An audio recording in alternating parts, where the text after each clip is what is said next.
ரொம்ப உற்சாகமா பேசுறாங்க. சமீபத்தில் நான் பத்திரிகையில படிச்சு ஆச்சரியப்பட்ட ஒரு செய்தி, கொச்சின்ல வெறும் 7000 ரூபாயோட ஒரு இளைஞன் வந்து இறங்குகிறான்.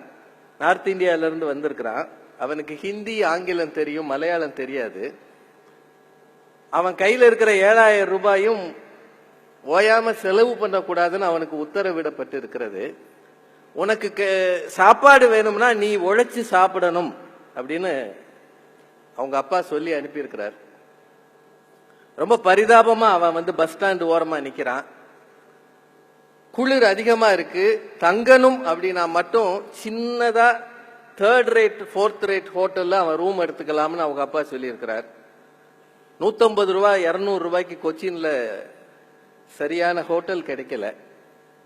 10 ரூபாய் 20 ரூபாய்க்கு தெருவோரத்து சாப்பாட்டை அவன் சாப்பிட முயற்சி பண்றான். மூட தூக்கலாம்னு போறான். அவன் அழகா இருக்கிறத பார்த்து யாருமே சேர்த்துக்க மாட்டேங்கிறாங்க.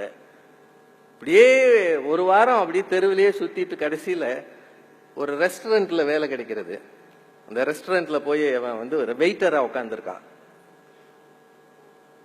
அங்க எச்சில் தட்டு எடுக்கிறான், டேபிள் துடைக்கிறான்.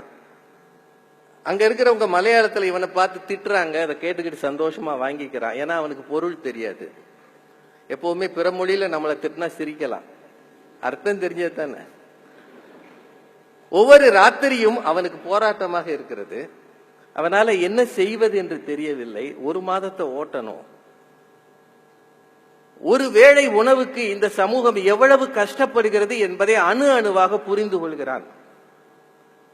பில்லு கொடுக்கறத ஒவ்வொருத்தரும் பணக்காரங்களா வர்றதில்ல. சில பேர் பில்ல வரிசையா பாக்குறாங்க. எது நம்ம சாப்பிட்டதுதானா வேறவன் சாப்பிட்டது இதுல சேர்ந்து இருக்கான்னு செக் பண்ணிட்டு பில்லு கொடுக்கறாங்க.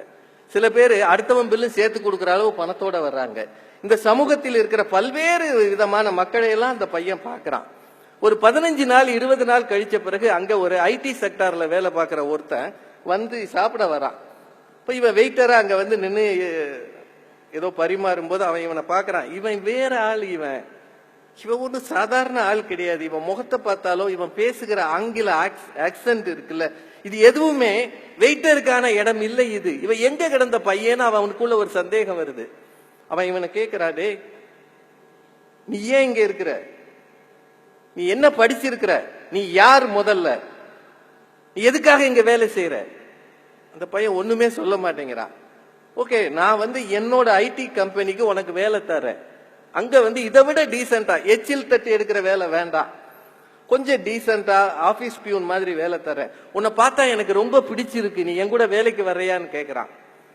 இவன் வர்றேன்னு சொல்லிடுறான். ஏன்னா இவனுக்குள்ளேயும் கொஞ்சம் சௌகரியமா இருக்கணும்ன்ற ஆசை இருக்கு. அடுத்த நாள் இவன் அந்த ஐடி செக்டார்ல வேலை பார்க்கறவன் போய் அவங்க ஃப்ரெண்ட்ஸ் எல்லாம் சொல்றான், இந்த மாதிரி ஒரு பையன் ரொம்ப அழகா இருக்கான், பணக்கார பையன் மாதிரி தெரியுது, அவனுக்கு வேலை கொடுக்கலான்னு நான் சொல்லிட்டு அவன் மொபைல் நம்பரை வாங்கிட்டு வந்திருக்கேன்னு. அவன் ஃப்ரெண்ட்ஸ் எல்லாம் சொல்றாங்க, உனக்கு இது தேவையா? அவன் யாருன்னு தெரியுமா? ஏற்கனவே தீவிரவாதிகள்லாம் இப்ப உள்ள வர்றாங்க நம்ம நாட்டுக்குள்ளன்னு சொல்றாங்க. கண்ட கழுதையும் வேலைக்கு வச்சு உன் உயிருக்கு விலை வைக்காத, விட்டுரு அப்படின்றான். அதுக்கப்புறம் இந்த பையன் அந்த ஹோட்டல்ல இருந்து அவனை பலமுறை கூப்பிடுறான். அவன் போனே எடுக்க மாட்டேங்கிறான். அதுக்குள்ள 1 மாதம் முடிஞ்சிருது. 30வது நாள் அந்த பையனை அழைச்சிட்டு போறதுக்கு குஜராத்ல இருந்து ஒரு பெரிய டீம் வருது. அந்த பையன் இந்தியாவின் முன்னணி எக்ஸ்போர்ட் நிறுவனம் டைமண்ட் எக்ஸ்போர்ட் நிறுவனத்தினுடைய முதலாளியின் மகன். பல 1000 கோடிகள் தொலக்கியா ஃபேமிலி. இந்தியன் எக்ஸ்பிரஸ்ல அதை பத்தி செய்தி வந்திருந்தது.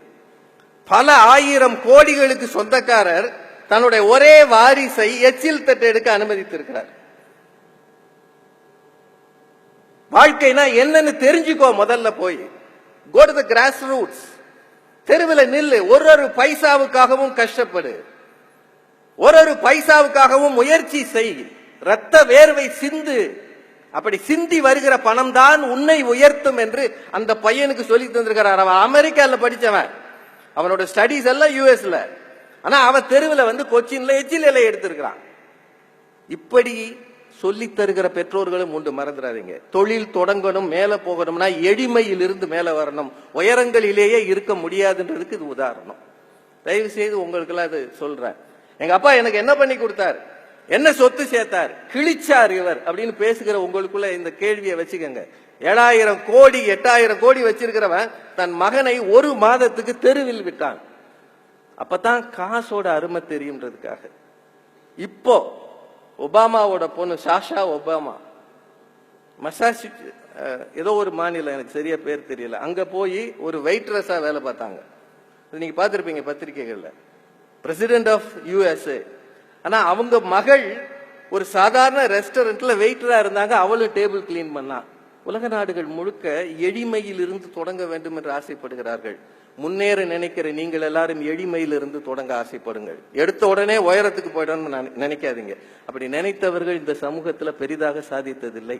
ராக்ஃபெல்லரை பத்தி கேள்விப்படுறீங்க. 42 நாள் டை கட்டிக்கிட்டு ஒரு கம்பெனியா ஓடி ஓடி இறங்கினாரா. 42 நாள் கழிச்சு தான் அவருக்கு ஒரு இடத்துல ஒரு சின்ன வேலை கிடைச்சதான். எதுவும் இந்த சமூகத்தில் எளிமையாக கிடைக்காது. சிரமப்படுங்க. நீங்க எந்த பணிக்கு போனாலும் உங்கள் சிலுவையை நீங்கள் சுமக்க பாருங்கள். Don't shift it on others. என் வேலையை எங்க அப்பா பாத்துக்கணும், எங்க அப்பால இருந்து நான் வாங்கிக்கணும், அப்படி அல்ல. உங்களுக்குள்ள இருக்கிற தனித்திறமை. வைரமுத்து சாருடைய திறமையில மதன் கார்கி போய் ஒட்டிக்கல, தன்னோட சுய திறமையில அவர் நிற்கிறார். அதுதான் சிறப்பு, அதுதான் சிறப்பு.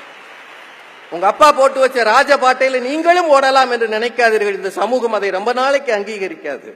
உங்கள் சுய திறமை என்ன என்று தேடி பாருங்கள். அது உங்களுக்குள்ளேயே இருக்கிறது. அதுதான் மேடம் சொன்னாங்க, உங்களுக்குள் இருக்கிற உங்களை தெரிந்து கொள்ளுங்கள். What is in store for you, அதை உங்களிலிருந்து எடுத்து வெளியே கொண்டு வாருங்கள். எந்த துறைக்கு போனாலும் தனித்துவத்தோடு இருக்க பாருங்கள். லட்சியங்களை விட்டு விடாதீர்கள். நேர்மையாக இருங்கள். மற்றவர்களோடு இணக்கமாக இருங்கள். உலகம் போகிற வேகத்துக்கு உங்களை நீங்களே மாற்றிக்கொள்ளுங்கள். பின்னாடி தங்கி போயிடாதீங்க, பின்தங்கி போகாதீங்க. ஒவ்வொரு நிமிடமும் நம்மை ஜெயிக்க யாரோ ஓடி வருகிறான். PV சிந்துவை பத்தி அவங்க சொன்னாங்க. சாக்ஷி அவங்கதான் குத்துச்சண்டையில சாக்ஷி மாலிக். நீங்க அந்த எனக்கு சிந்துவை விட சாக்ஷி மாலிக் மேல அதிக பிரியம் உண்டு. ஏன் தெரியுமா? 6 நிமிடம் இருக்கிற அந்த குத்துச்சண்டை போட்டியில 5 நிமிடம் 50 நொடி வரை அவங்களை எதிர்த்து போட்டிட்ட அந்த இன்னொரு பெண் தான் ஜெயிச்சாங்க. ஏன்னா அது வரைக்கும் 5 நிமிடம் 50 நொடி வரை சாக்சி வாங்கியது 0 பாயிண்ட், அந்த பொண்ணு வாங்கியது 5 பாயிண்ட். ஆனால் 10 நொடிக்குள் 8 பாயிண்ட் எடுத்து ஒரு பெரிய பிரான்ஸ் மெடலை வாங்கியிருக்கா.